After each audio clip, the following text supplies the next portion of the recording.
പിന്നെയും ഒരു മടക്ക് മടക്കി. അതായത് ഇത് താഴ്വശം വീതി കൂടുതലും മുകളിലോട്ട് വീതി കുറവുമാണ്. കാരണം സ്ലിറ്റ് വീതി കൂടുതലാണ്. സ്ലിറ്റ് വീതി കുറവുള്ളവർക്കാണെങ്കിൽ നമുക്ക് മേളിലും താഴെയും ഒരേ വീതിയാണ് വരുന്നത്. ഇത് സ്ലിറ്റ് വീതി കൂടുതലാണ് താഴ്വശം.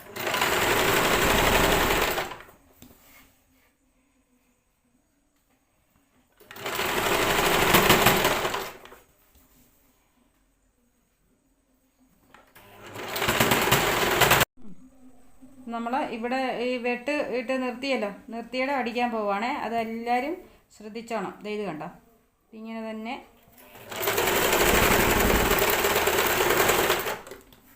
ആ പോയിന്റ് നിർത്തിയിട്ട് വരുമ്പം കണ്ടോ, ഇങ്ങനെ തന്നെ തയ്ച്ച മേളിലോട്ട് വന്നിട്ട് ഒരു 1/4 ഇഞ്ച് തയ്യൽ തുമ്പ് മേളിൽ ഇവിടെ നിർത്തിയിട്ട് ഇത് തിരിച്ചിങ്ങനെ കുത്തിയിട്ട് ഇതിങ്ങനെ മടക്കി കൊടുക്കുക.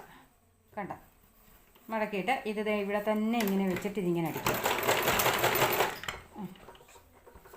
വെച്ചിട്ട് ഇനി നമുക്ക് താഴോട്ട് അടിച്ചു കൊടുക്കും. അവിടെ മാത്രമേ ഇച്ചിരി വീതി കൂടുക. കാരണം താഴ്വശം സ്ലിറ്റിന് വീതി കൂടുതലുള്ളത് കൊണ്ടാണ്.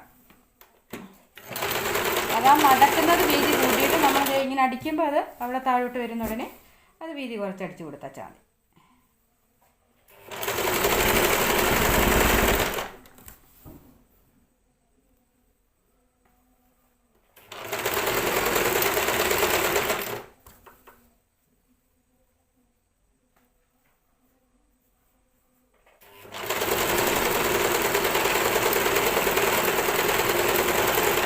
എന്നിട്ട് നമ്മൾ ഇത് തിരിച്ചിട്ടിട്ട് നല്ല വശത്തൂടെ ഈ എറമ്പിനൂടെ തീർത്ത് നല്ല ഒരടിപ്പൂടെ അടിച്ചു കൊടുക്കുക.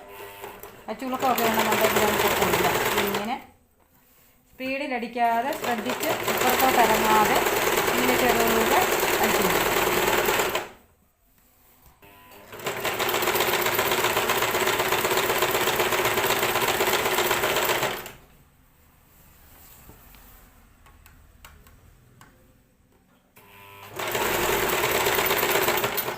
കണ്ടോ,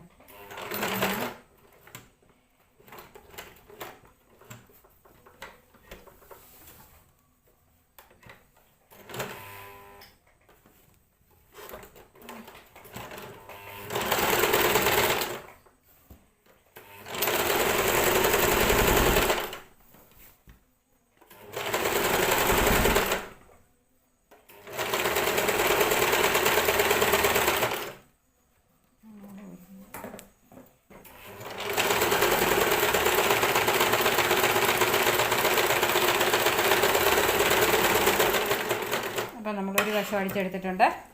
നമ്മൾ അപ്പുറ വശം കൂടെ നമുക്ക് ഇതുപോലെ തന്നെ തയ്ക്കാം.